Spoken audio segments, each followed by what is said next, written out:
¿Dónde acaba la historia y comienza la leyenda? Una fina línea separa ambos mundos, el de lo real y el de lo legendario. Dos caras de una misma moneda que es la vida. El tiempo ha convertido a muchas personas en mitos, a veces por un interés oculto. Otras por la vida que tuvieron, existencias abrazadas por el misterio y cubiertas por una bruma de duda y atracción. La Sierra de Francia esconde una historia que sucedió hace más de 500 años. Una mujer virtuosa, en la antesala de su muerte, reveló una serie de profecías que una a una se cumplieron.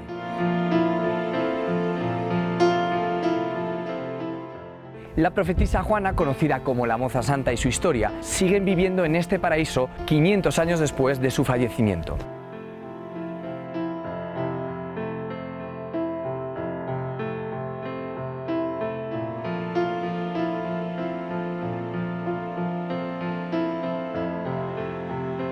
Entre otras cosas, ella vaticinó la aparición de esta imagen, la de Nuestra Señora la Virgen de la Peña, y también la construcción de este santuario mariano.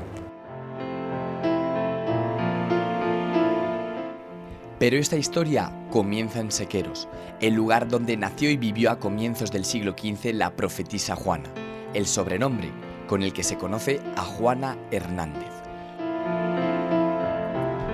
Una joven honesta y pura, considerada virtuosa en todos los sentidos. Ella era hija de santos e hija de María, y vivió aquí, en esta misma casa que aún hoy se mantiene en pie.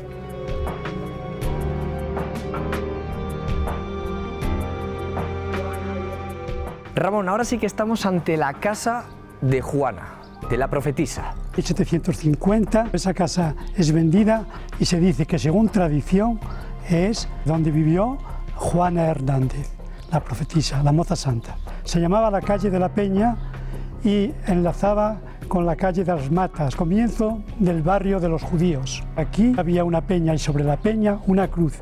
Delante de la cruz rezaba la joven Juana. ¿Delante de esta cruz? No, esta dice puesta en 1976 en honor a la memoria de la joven.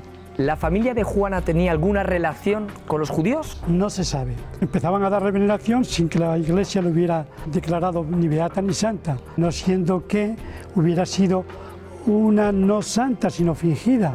Y ese por si acaso, y el sitio, a mí me hace pensar si Juana procede de conversos. ¿Quiénes vivían en esta casa? Su padre Santos, su madre María, una hija mayor que Juana, que se había casado, y un hermano. ¿Era normal una familia de 5 miembros en aquella época? No solo era normal, sino que lo corriente es que tuvieran más, querida de los vecinos y apreciada. ¿Cómo era Sequeros? ¿Tenía mucha población, poca población? Era un pueblo mediano de la Sierra de Francia. Unos 98 vecinos pecheros que pagaban impuestos. Suponía unos 400 o 500 habitantes.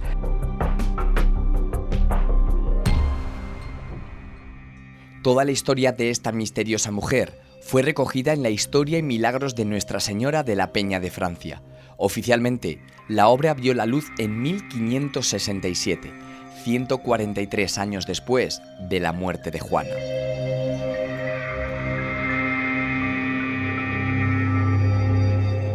Unas páginas que, como si de una obra de teatro se trataran, recogen la negra historia de la familia Hernández, un apellido marcado por la fatalidad y por la muerte. En el siglo XIV, la peste bubónica acabó con 1/3 de la población europea. Juana y sus hermanos padecieron décadas después una enfermedad que coincidía en síntomas y en desenlace con aquella letal pandemia. Pero la muerte de Juana no fue como las demás. 3 días después de que se manifestara la enfermedad, algo sucedió tras esta puerta.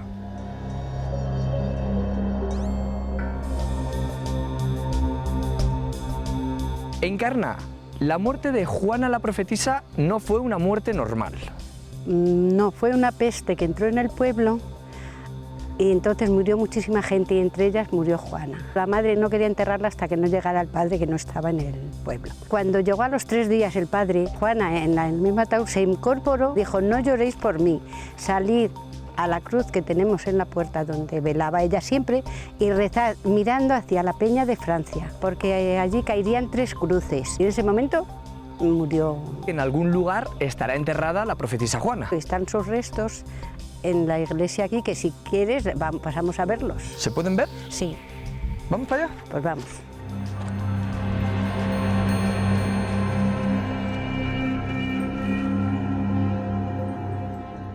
Justo en el momento de su muerte, extrañas palabras comenzaron a salir de su boca. Pedro Gómez, escribano de la Alberca, dio testimonio de las profecías de la moza santa. Algunas hablaban del tormento que padecerían sus padres por haber heredado una hacienda mal adquirida por un antepasado, pero hubo otras mucho más inquietantes y enigmáticas en aquel momento, y sobre todo para aquellas gentes iletradas. A la moza santa se le conoce como la profetisa Juana. Ese sobrenombre por algo le vendrá. Efectivamente, tiene unas visiones y anuncia unos hechos futuros. Es como una sibila. Sequeros se dice cuna de videntes. Una, Juana la profetisa. Otra, una joven que vino a este sitio a buscar leña y halló en un roble a la Virgen titular de este templo, la Virgen del Robledo. Volviendo a Juana, ¿qué profetizó? Dijo que al atardecer del día 3 de mayo se vería en la línea del horizonte, en el cielo, caer 3 señales luminosas que venían a significar la construcción de 3 monasterios o conventos. El convento de dominicos en lo alto de la sierra, llamado Peña de Francia. En la falda de la misma peña, el de Nuestra Señora de Gracia, la Divina Raquel, y un poco a espaldas de la peña, el convento de San José, el Santo Desierto de San José, de la Orden de Carmelitas Descalzos. ¿La aparición de la Virgen también era una profecía? También era una profecía anterior a la fundación del convento de dominicos.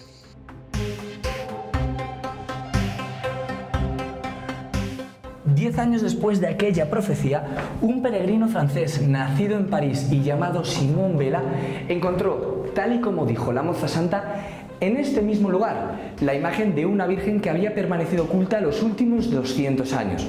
Era la imagen de la Virgen de la Peña de Francia, que ahora se encuentra protegida en este santuario a 1727 metros sobre el nivel del mar, un lugar que la moza santa denominó la devota Casa de la Virgen.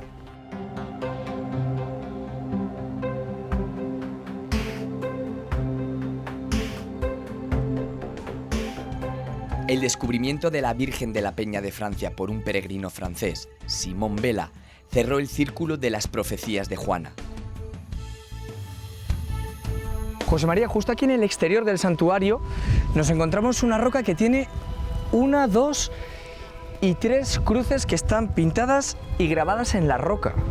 ¿Qué significado tienen? Pues se supone que estas cruces pueden coincidir con las 3 luminosidades que la moza santa vaticinó, esta en dirección a San Martín, esta en dirección a la Peña de Francia y esta otra en dirección al Valle de Barracas. ¿Saben quién las grabó? No se sabe. Ahí hay una cruz más. ¿Hay alguna otra profecía? Profetizó que dentro de lo que es el casco urbano de Sequeros habría grandes tormentas, pero nunca habría desgracias personales provocadas por la caída de un rayo. Aquí por lo menos han caído 3 rayos, incluso un incendio. Pero también hay que pensar que esta iglesia está fuera del casco urbano del pueblo. ¿Tú has vivido alguna vez alguna tormenta? Sí. Y yo doy fe de que eso se está cumpliendo. Sucedió pues, en el año 1992. Al llegar a la casa donde vivíamos entonces, vimos que caía el agua por las paredes para abajo. Había una tormenta impresionante de mucho aparato eléctrico, mucha agua, mucho granizo. Entonces yo subí arriba y estaba toda la parte de arriba inundada. Iba a achicar agua, a tirarla por el balcón. Y al tercer intento se rompió la viga principal de la casa y se desplomó todo el tejado. ¿Cómo me libré? Pues no lo sé. Eso, la moza santa que puso la mano. Fuera de Sequeros, pues no es muy conocida, pero los sequereños la llevan en el corazón. Y este es el lugar en el que reposa la moza santa, la profetisa Juana. El santuario de Nuestra Señora de Robledo, un lugar también rodeado de mucho misterio y de mucha leyenda, pues esta calavera y estos huesos aquí custodiados no siempre han permanecido en este lugar. Las crónicas sitúan su primer descanso eterno a los pies de este altar. Pero después, la moza santa fue trasladada hasta este camarín, y en el momento de abrir su primera tumba, algo sobrenatural sucedió.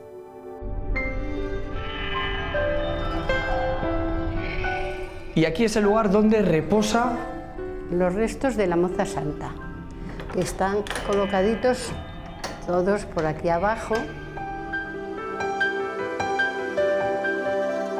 Había gente que cuando los enseñábamos solían coger cachitos hasta que un día los vi yo y a una señora se los quité y lo puse abajo. La gente pensaba que la moza santa algún día sería Santa Juana Hernández. Sí, efectivamente, porque volvo al visitador del obispado.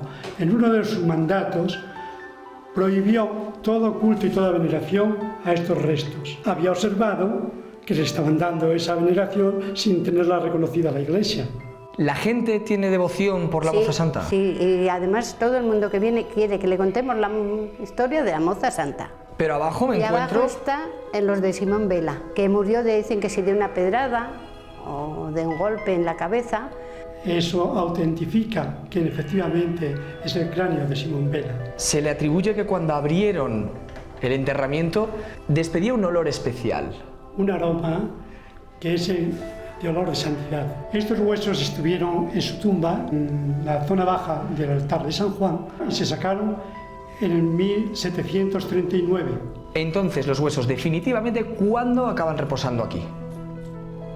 Todos los huesos definitivamente a partir de 1834, porque va por partes. Huesos de la moza santa en el 1739. La calavera de la moza santa 1822, desde la Batueca se trajo. Huesos de Simón Vela a partir de 1834. Palabras y letras. Ese es el legado de los personajes eternos, verbos como los plasmados por el genial dramaturgo José Zorrilla. Este fue su escritorio y esta su silla. Aquí en este mismo lugar, el que fuera coronado poeta nacional, miembro de la Real Academia y cronista oficial de Valladolid, escribió miles de líneas. Algunas claras y otras misteriosas sobre apariciones y hechos que caminan sobre la fina línea que separa lo real de lo imaginario. Muchos de esos acontecimientos fantásticos sucedieron en su casa natal. Un edificio que aún hoy sigue vigilando la vida de los vallisoletanos.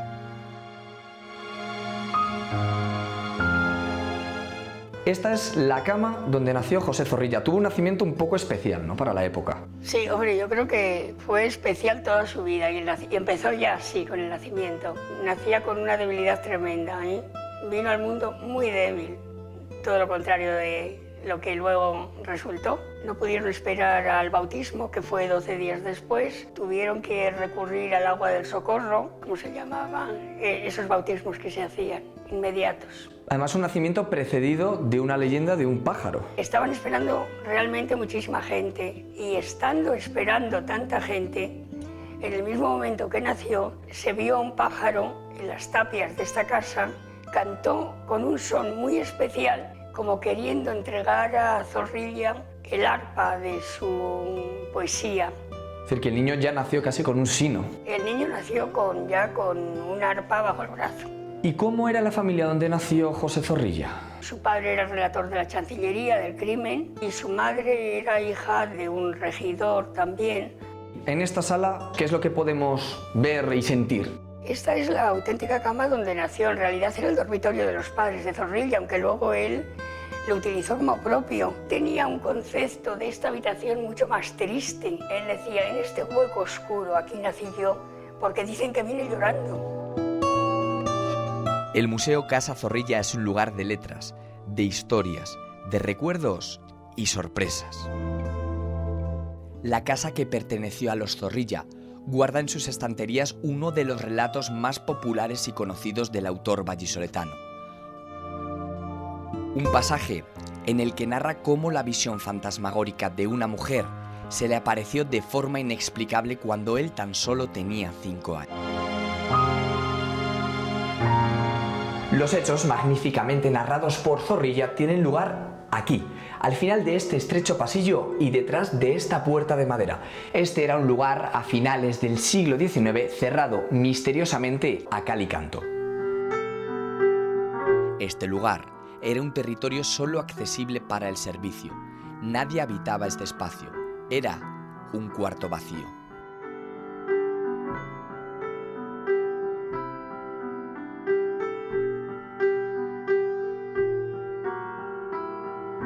Esta es la habitación donde desapareció la abuela Nicolasa, pero en aquella época, Ángela, ¿qué era esta habitación? Era un dormitorio de huéspedes, que es lo que históricamente ha sido. Esta era la habitación en la que dormían cuando venían familiares a pasar temporadas. Cuentan que a Zorrilla no le dejaban entrar. No, esta era una habitación un poco tabú. Dice Zorrilla, ya de mayor, que es probable que aquí hubiera habido alguna muerte. Estaba cerrada a cal y canto y un día, en un descuido de una de las niñeras, se coló Zorrilla y tuvo esa visión, que él estaba en un sillón, prácticamente el sillón estaba aquí, una mujer que tenía un vestido verde y los cuellos eran blancos y los puños también, y que le habla que él podría sentir el aliento, que le dice que es su abuela, que la quiera mucho. ¿Quiénes vivían realmente en esta casa? En esta casa vivían sus padres, su tío, un canónigo que vivía con ellos, y la nodriza Viviana y la roya Dorotea. ¿Y esta habitación tiene algo de especial para los que trabajáis aquí? Sí, tiene un halo de misterio, tiene algo, ¿eh? Algo especial tiene, que arrastra un poco, ¿eh? No sé si es que estamos ya un poco, como ya sabemos lo que ha ocurrido, pero algo tiene, algo hay. ¿La gente dice que siente algo cuando la visita? Sí, la gente lo dice cuando entra en la casa, simplemente transportarse a este ambiente romántico de una casa del siglo XIX ya es un aliciente, eso, para bueno, saber que estás en otro ambiente, que has salido de tu propio universo y te has metido en otro tiempo. Tras la aparición de aquella misteriosa mujer, el pequeño José Maximiliano corrió a decírselo a su madre, Nicomedes Moral, que al acceder a la sala la vio completamente vacía. El exigente y recto padre de Zorrilla decidió clausurar la sala para siempre, pero la fantasía no quedó ahí. Una década después, mientras José Zorrilla curioseaba en un desván de la casa paterna, en la localidad de Torquemada, algo llamó poderosamente su atención. Cierran otra vez la habitación y ahí se acabó la historia, con una segunda parte, claro. Que es cuando Zorrilla está en el desván de Torquemada y encuentra allí algo muy especial. Su padre era oriundo de Torquemada y ven un lienzo enrollado, lo desenrolla y se queda asombrado, porque era la misma mujer que él había descrito, su abuela paterna, que él no la podía haber visto nunca porque había muerto antes de que él naciera. El propio Zorrilla reconoció cuando era ya mayor que esa visión era una de sus alucinaciones. El autor de obras como Don Juan Tenorio o Traidor, Inconfeso y Mártir tuvo desde niño una extraña e inusual sensibilidad por lo que hoy en día se dice que es paranormal, las apariciones y los espectros. Esta silla y este escritorio fueron lo último que vio don José Zorrilla, ¿no? Aquí fue donde murió. Sí, podemos decir que es el último hábitat de Zorrilla. Él murió reclinado en este sillón. En vida, ¿cómo fue José Zorrilla? Muy especial. Era un ser muy especial, muy sensitivo. Era tan especial que el escritorio orientado a la pared. Sí. Me llama la atención. Él lo ponía de cara a la pared siempre, todos los escritorios que tuvo, para no distraerse. Decía que era una manera de concentrarse. ¿Y de dónde le puede venir esa sensibilidad por lo no terrenal? Bueno, yo creo que eso forma parte de la época. Casi todas las obras románticas tienen, el final de su obra termina así, con algo que es sobrenatural y que resuelve.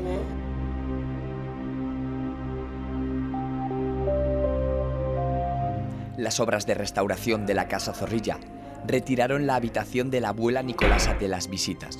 La estancia se convirtió en un almacén anónimo. La historia fue despojada de su escenario. Nicolasa fue expulsada de la que fue su morada en vida y también en muerte.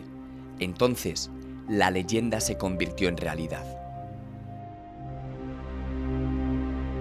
Ángela, en el 2007 esta puerta queda cerrada y suceden cosas. ¿Por qué se cierra la puerta? Se cierra porque el arquitecto consideró que era una habitación que quedaba muy lejos del circuito circular que tenemos en la casa de visitas. Y suceden cosas. Y sucedieron cosas. Se abrían solo los cajones de las mesas, se ponía en marcha el proyector, se rompían cristales, espejos, desaparecían cosas. La casa Zorrilla envuelve al visitante en una atmósfera misteriosa. Puertas cerradas, cuadros en blanco y negro, la máscara mortuoria de José Zorrilla y un espejo que no hace mucho tiempo estalló en 1000 pedazos, ahora devuelve el reflejo al visitante. Este espejo es el que acabó roto en 1000 pedazos, ¿no, Ángela? ¿Qué sucedió para que acabara roto? Pues nada, él solo, se rompió, sin más, sin que nadie le tocara, sin intervención humana. Esto es cierto. Eso es cierto. ¿Cuándo se volvió a reabrir la habitación? Se reabrió en el 2012. Todos decíamos que el espíritu de la abuela, el fantasma, había quedado fuera. Era su habitación. Y que había que volver otra vez a montar la habitación para que el espíritu descansara. Y montamos la habitación otra vez tal como estaba. Y bueno, han cesado algo, ¿Cómo convive la gente de la casa con el fantasma de la abuela? Yo creo que la gente convive muy bien, es una forma lúdica de acercarse a la casa. A través del fantasma ya toda la gente conoce el nombre de la abuela, se pueden acercar. Luego, otra cuestión es que vean el fantasma o que influya, eso ya es cuestión de ellos.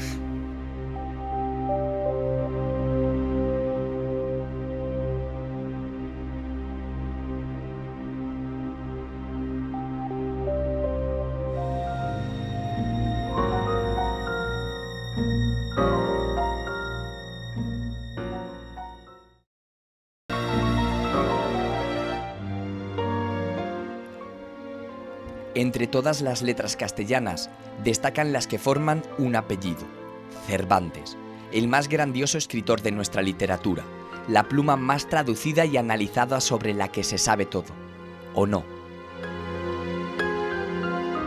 La figura de Cervantes tiene tantas sombras como luces le han intentado iluminar.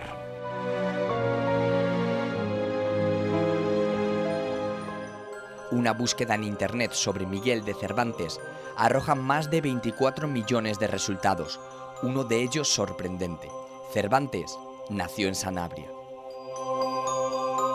Leandro Martínez, catedrático de Derecho Internacional en la Universidad de Ginebra, se traslada hasta Sanabria para demostrar una teoría que podría romper con toda la historia hasta ahora escrita y aceptada por la comunidad internacional.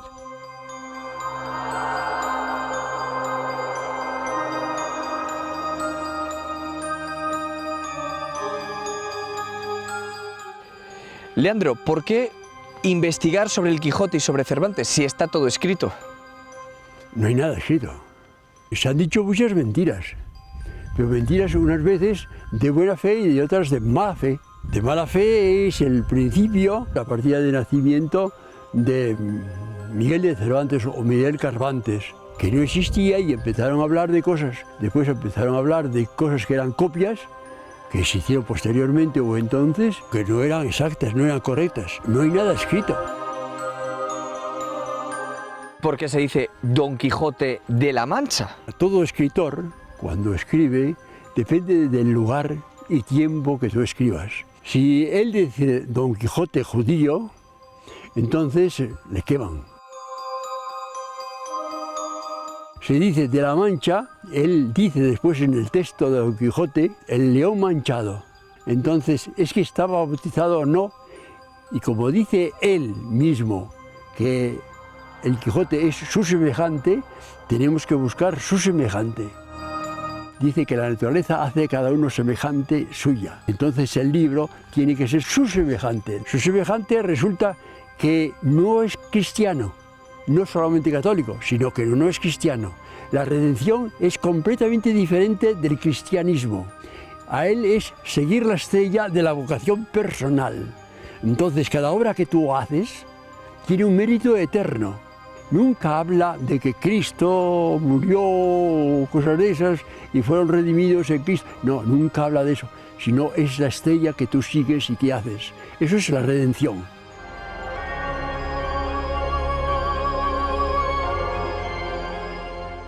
El Don Quijote de la Mancha es únicamente el semejante de Miguel de Cervantes en su naturaleza, en su toponimia, en sus costumbres, todo encaja en Sanabria.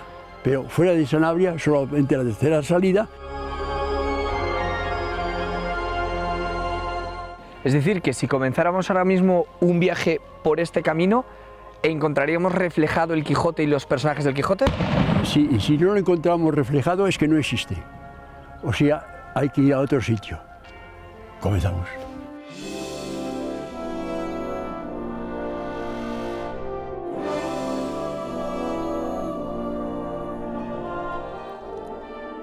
El Quijote podría esconder un código secreto que dejó escrito su autor para contar su vida, una biografía oculta. Si una obra es el reflejo de su autor, quizá las palabras de don Alonso de Quijano sean la clave que demuestre el origen sanabres de Cervantes. Varios pasajes del Quijote hablan de las montañas de León como el origen de Don Quijote. Paisajes y parajes señalan a un pueblo, Cervantes. ¿Casualidad? En este lugar se localiza una casa que los vecinos conocen como la Casa del Escritor. ¿Qué escritor? Es Miguel. ¿Cuándo fue levantada? Si la teoría de Martínez es cierta, alguna de las 381.104 palabras de su gran obra deberían hacer referencia a este lugar.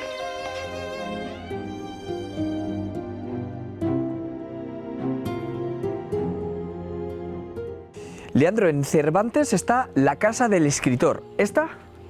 Es común que el pueblo le conoce como Casa del Escritor. Y el padre Manuel Ramos me dijo que esta era la casa del escritor Cervantes. Tendría que concordar en fechas. Nos dice, la puerta es de finales del siglo XV, que esto imita el arte de Braganza. Esto es auténtico de finales del siglo XV y principios del siglo XVI. Equivale a 1492, cuando los judíos son expulsados. La gente de aquí, de Sanabria, ayudaban a pasarle todo cuanto tenían hacia Portugal. La casa de Sancho podía ser cualquiera de todas estas casi caídas, pero era pobre. La del otro era rico.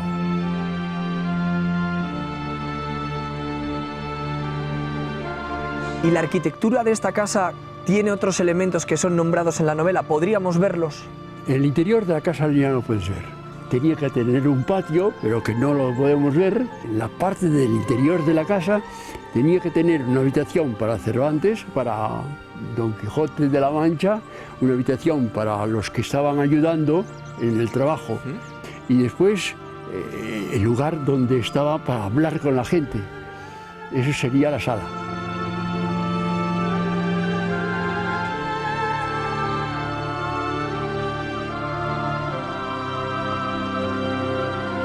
Leandro, la casa tiene un protagonismo especial en una quema de libros.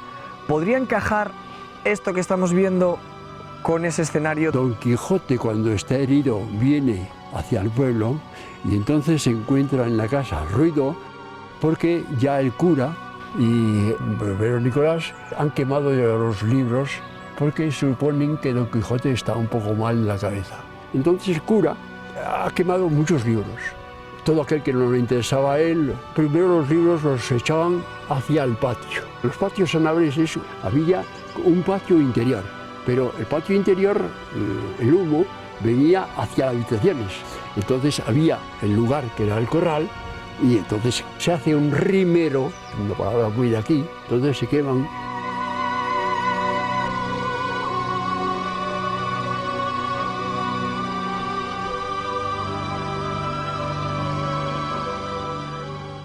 El corral estaba mirando hacia la montaña. Venía hasta aquí el corral y después saldría aquí una puerta falsa y después marcha al campo.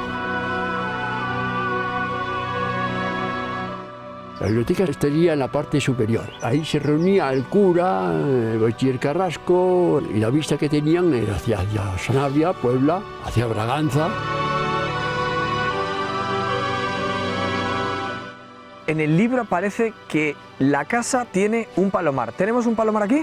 El palomar está enfrente de la casa, está en la misma propiedad de la casa, que es este palomar.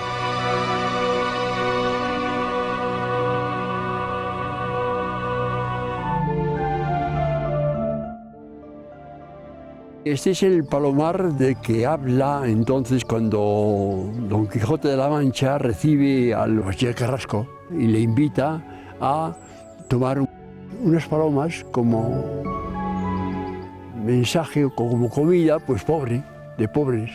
Pero él siempre tiene unas palomas. Después se dice también los domingos tomaba un par de palominos. Eran palomas que venían de Braganza. Braganza está ahí detrás de esas montañas. Ponían unos sacos donde había unos agujeros ahí dentro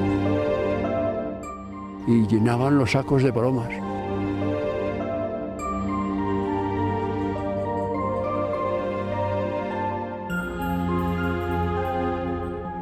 A nuestro alrededor es el único palomar que hay, no es habitual. No, solamente los ricos podían tener palomar y tenían poder también para evitar que otros mataran a las palomas antes de llegar al palomar.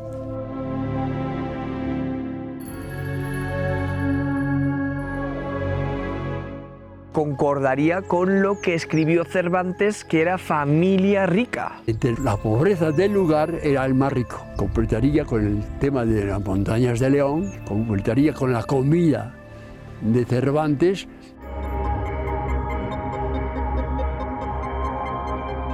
Con la iglesia hemos topado, querido Sancho. Probablemente esta sea la frase más utilizada del Quijote. Don Quijote la pronunció al comienzo de una de sus salidas, cuando de noche se enfrentó a la silueta de una iglesia que tenía un cementerio adosado.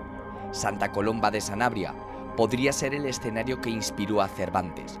Aquí son las lápidas del Camposanto las que tienen la clave.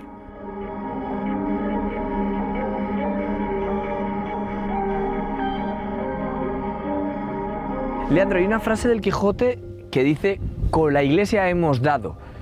También tiene una ubicación aquí, en Sanabria. En la tercera salida, lo primero que hacen es salir del pueblo, les acompaña hasta San Juan, que hemos visto, después vienen por la tarde y se quedan en un bosque, el bosque de la Aldota. 200 pasos más adelante vienen aquí, vienen a Santa Colomba.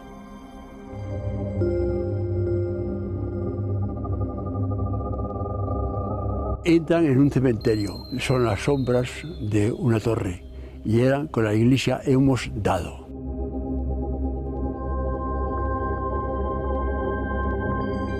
Pero Sancho dice, ten cuidado que no demos también con nuestras sepulturas.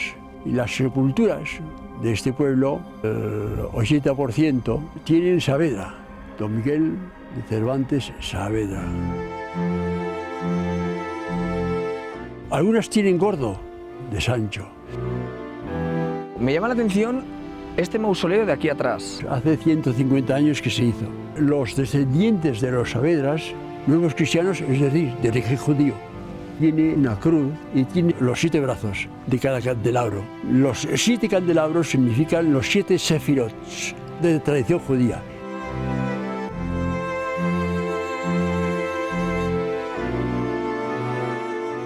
¿Podríamos decir entonces que caminar por Sanabria es caminar por la mancha de Don Quijote? Oye, eso es fantástico decir eso. Yo nunca había pensado eso, pero es...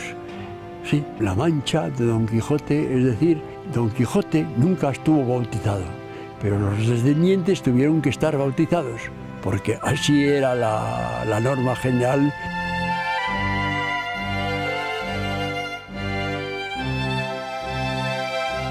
Entonces, él pudo vivir como viviera, pero es su mancha, y la mancha es, él lo dice, cuando ve al caballero de Miranda, dice el león manchado. Cada paso hay una aventura. Y ahí está esa aventura. Pero siempre saliendo de aquí. Porque sale de Sanabria, primera y segunda salida.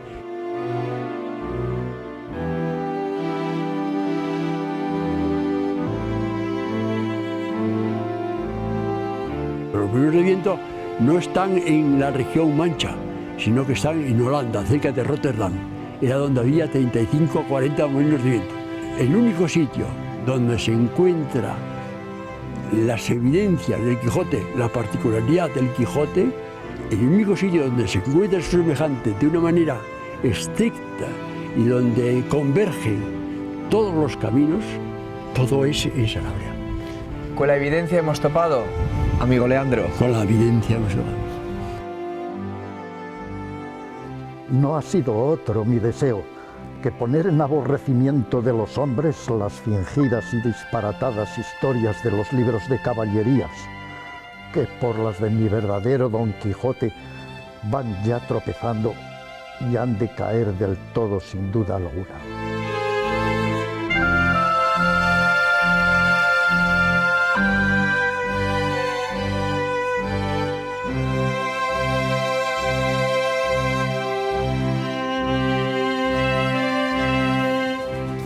La duda se cierne sobre Cervantes después de su muerte. En cambio, una mujer forjó su leyenda en vida. Para algunos era una bruja, para otros una mecenas. Algunos hablaban de comportamientos extraños y conductas escandalosas. Inés Luna no dejó nada escrito. Sus palabras se las llevó el viento, y tan solo una caja repleta de fotos es capaz de hablar sobre ella. Tenemos en el Archivo Histórico Provincial, dentro de lo que es el fondo familiar de Luna Terrero, el álbum conocido, por lo menos de oídas, por muchos de los salmantinos.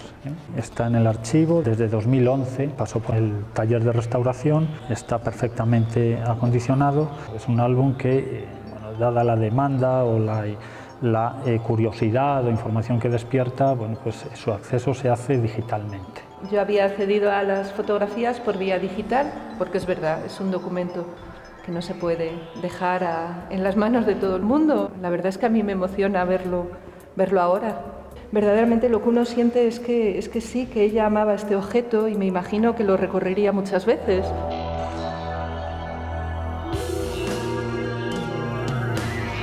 Condensa lo que son los años centrales de la vida de Inés Luna. A destacar es que fue compuesto por ella. A través de todas las fotografías te puedes, en cierto modo, digo, hacer una idea muy aproximada de esta figura.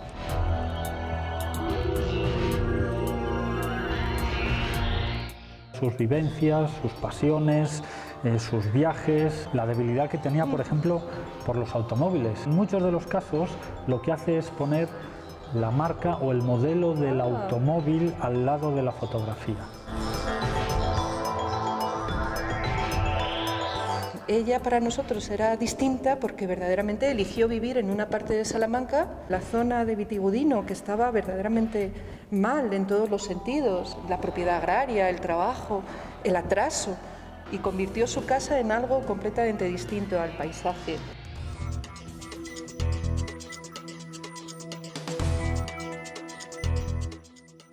Tengo mucha debilidad por ella, sentado en la estribera de un vehículo que conducía ella, por supuesto, con pantalón y con cigarrillo en la mano. Retrata el carácter rebelde para lo que era la sociedad salmantina.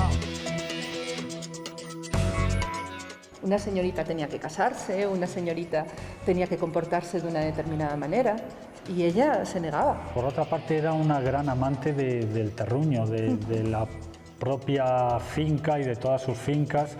Generaba suspicacias, comentarios, algunos seguramente que acertados, otros no tanto. Si además de todo lo que hizo, aquellas otras cuestiones que se le atribuyen y que seguramente no hizo, ¿cómo no iba a tener también su espíritu, verdad, vagando por la... Pues, por supuesto, hay que adjudicárselo.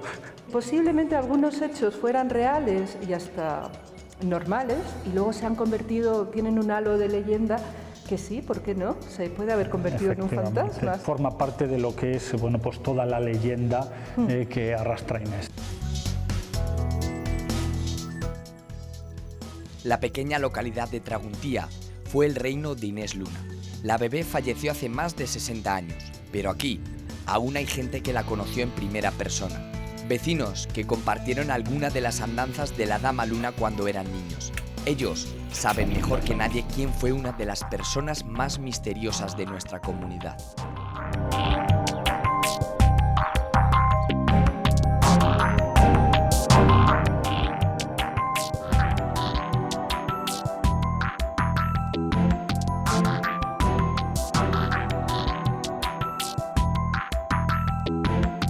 Vamos ahora a ver si están Manuel y Elvira, que Manuel la conoció bien. Seguro que te cuenta cosas. ¡Manuel! Sí están, se le oye. ¿Quieren hablar con vosotros estos señores? Conocieron a la bebé. A la bebé, sí. A la bebé. La bebé de pequeña. Inés Que por eso Luna es la bebé, porque el padre siempre era su bebé. Yo no la conocí. ¿Y usted sí que la conoció? Coño. Aquí venía ella a misa también, hombre. A misa y algunas veces que Y algunas necesitaba veces alguna venía cosa. por ahí. Venía también con el coche ella. Y el montaraz que tenía ahí decía, Kiko, pero ¿no se ha visto otro paso? Y dice, sí señorita, pero era el más corto. Se ponía en el balcón con la escopeta y no se animaba ni se empedra. Como persona, ¿cómo era? Hombre, yo creo que tenía de todo. Mi padre se llevaba con ella muy bien, pero muy bien, muy bien. Dentro de su casa, pues los demás, nadie sabe qué pasaba. O sea, ella se veía por la calle y sería amable, por lo menos con quien quisiera. Viajaba mucho. Viajaba Estaba, lo mucho, vimos, hombre, 3 pero meses, mucho. o lo que sea Mucho, fuera. viajaba mucho. A nivel de sus cosas del campo, pues venía y se enteraba. El cara sucia lo llamaba el toro, se ponía allí y lo llamaba cara sucia, ven. Y venía, le lavaba y le ponía lazos en los cuernos y todo. Eso lo vimos hacer nosotros 50 veces, pero ponernos por ahí que no lo vean. ¿Qué queda el cuartón? A 2 kilómetros era. Pues ahí adelante, de aquí, como a medio kilómetro. Mira, llega Nati ahora, que Nati la conoció también muy bien. Buenos días, Nati. Buenos días. Una señora morena, alta, un poco rara. La señora porque llevaba pulseras en los pies, en las piernas. Fumaba puro, he oído yo, ¿eh? Fumaba puro. Fumaba buenos puros, sí. Eso la vimos yo la vi muchas veces. Era una señora para aquel tiempo, pues, sí, fuera era de serie.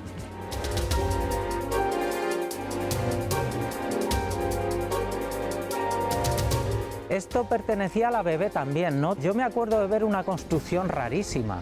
¿Esto qué era? Las celdas que tenían los maronitas.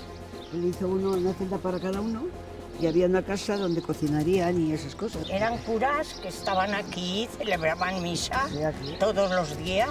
Me parece que eran de Líbano. Me parece que eran, sí. Inés Luna estaba muy metida dentro del pueblo, ¿no? Sí, venía bastante, sí.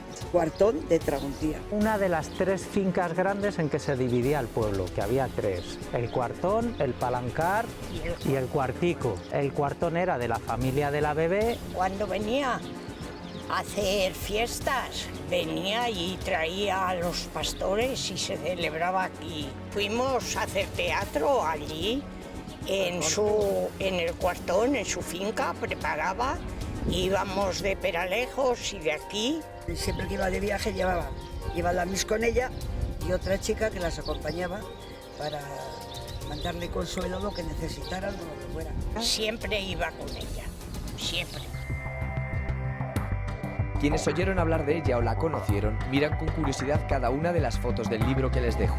Dicen que el cuartón está muy cerca de allí, que en ese lugar el espíritu de Inés Luna sigue viviendo y que incluso algunas voces aseguran que está encantado. Bueno, esto es en el cuartón todo. Señor Kiko. Esta es la puerta, espera. Ay. Tenía piscina, muy bien, un jardín precioso. tenía jardinero, tenía pues gente que la atendía, tenía sirvientas, tenía... Esto es el cuartón, la terraza del cuartón de atrás. Ahí es donde hacían los teatros y esas cosas. ¿Alguno de estos conocéis? No distingo yo. A ver, tú eras joven y estas señoras serían mayores y a lo mejor tú no las verías siquiera. Estaba aquello, yo ya lo vi casi en ruinas. No, porque esta encina todavía está allí. Está en el aparcamiento de ahora, sí. Supongo que comerían allí fuera y todo. Sí que os dejaba entrar a los jardines y eso. Sí. Bueno, pero según los días que tuviera, ¿eh? Tenía mucho temperamento. Una vez fue el conde de aquí, eso, y no lo recibió. Además luego se contaban muchas mentiras. Puede que una sí sería cierta, otra no serían. Que si no le pagaba muy bien después de trabajar muchas veces. Me hubiera gustado haberla conocido también a ella, o vamos. Hombre. Además debió de estar cosa divina el cuartón, la casa. Tenía unos salones, unas pieles. 11 camiones, dice que sacaron aquí. O sea que se quedó la casa precintada y no volvió a entrar nadie. Y todavía había cosas, ha habido cosas después. Se ha oído que ha habido bastantes cosas que las han sacado de la casa, que las han llevado. Que entraba la gente y eso. Así que debió de ser una maravilla, vamos, cuando lo tuviera ella.